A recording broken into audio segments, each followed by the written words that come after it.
চট্টগ্রাম বন্দরের new mooring container টার্মিনালে NCT পরিচালনার দায়িত্ব বিদেশি প্রতিষ্ঠানের কাছে হস্তান্তরের প্রতিবাদে শাটডাউন কর্মসূচি পালন করছে বন্দর শ্রমিক কর্মচারীরা। দুদিনের কর্মসূচির প্রথম দিনে কার্যক্রমে সৃষ্টি হচ্ছে বড় ধরনের ব্যাঘাত, বিঘ্নিত হচ্ছে আমদানি রপ্তানি কার্যক্রম। রুবেল উদ্দিনের ছবিতে একে আজাদের প্রতিবেদন। চট্টগ্রাম বন্দরের new mooring container terminal NCT একটি বিদেশি কোম্পানিকে ইজারা দেওয়ার সিদ্ধান্ত নিয়েছে সরকার।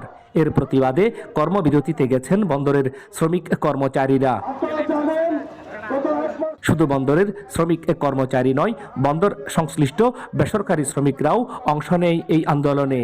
বন্ধ আছে বন্দরের বিভিন্ন টার্মিনালে জাহাজ থেকে কন্টেইনার ওঠানামানোর কাজ। বন্দর রক্ষা সংগ্রাম পরিষদের ব্যানারে আয়োজিত কর্মসূচির প্রথম দিনে সকাল 8টা থেকে বিকাল 4টা পর্যন্ত শাটডাউন ছিল কার্যক্রম। কর্মসূচির অংশ হিসেবে মিছিল ও সমাবেশ অনুষ্ঠিত হয়। এটা বড় স্বার্থ আদায় করতে হলে আমাদেরকে কিছু ছোট ছোট স্বার্থ ছাড়তে হবে, আর এটার জন্য চট্টগ্রাম বন্দর রক্ষা সংগ্রাম পরিষদ দায়ী নয়, এটার জন্য দায়ী হচ্ছে সরকার। আর এই সরকারকে আপনারা প্রশ্ন করুন, কেন আমাদেরকে এই আন্দোলনের দিকে ঠেলে দিল। 1.5 বছরের একটি দাবি যে এটা আমরা কোনো বিদেশি কোম্পানি দিয়ে পরিচালিত করতে চাই না। আমরা বন্দর শ্রমিক কর্মচারীরা এটা পরিচালনা করার জন্য এনাফ। আমাদের ইকুইপমেন্ট আছে, আমাদের দক্ষ কর্মচারী আছে এবং আমরাই করছি, বাংলাদেশিরাই করছি। যদি এখানে ডিপি ওয়ার্ল্ড আসে তাহলে মনে রাখবেন যে বাংলাদেশ ভূরাজনৈতিকভাবে বিভিন্ন দেশের রাষ্ট্রের সাথে বিরোধে জড়িয়ে পড়বে এবং এই বাংলাদেশ একদিন গাজা এবং ফিলিস্তিনের মতো অবস্থা হবে।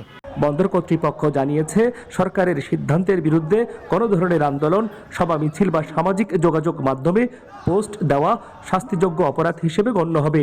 পাশাপাশি আন্দোলনে অংশ নেওয়া কর্মকর্তাদের বিরুদ্ধে শাস্তিমূলক ব্যবস্থা নেওয়া হবে বলে জানায় কর্তৃপক্ষ। চট্টগ্রাম বন্দরের নিউ মুরিং কন্টেইনার টার্মিনাল ইস্যুতে যখন বন্দর শ্রমিক কর্মচারীরা শাটডাউন কর্মসূচি পালন করছে, ঠিক তখন ঢাকায় অবস্থান করছেন চট্টগ্রাম বন্দর চেয়ারম্যান সহ ঊর্ধ্বতন কর্মকর্তারা।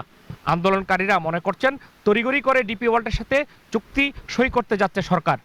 সরকার যদি তার সিদ্ধান্ত থেকে পিছপা না হয় তাহলে এই আন্দোলন অব্যাহত থাকবে বলে জানিয়েছে আন্দোলনকারীরা। চট্টগ্রাম বন্দরের 4 নম্বর গেট থেকে একে আজাদ, নাগরিক।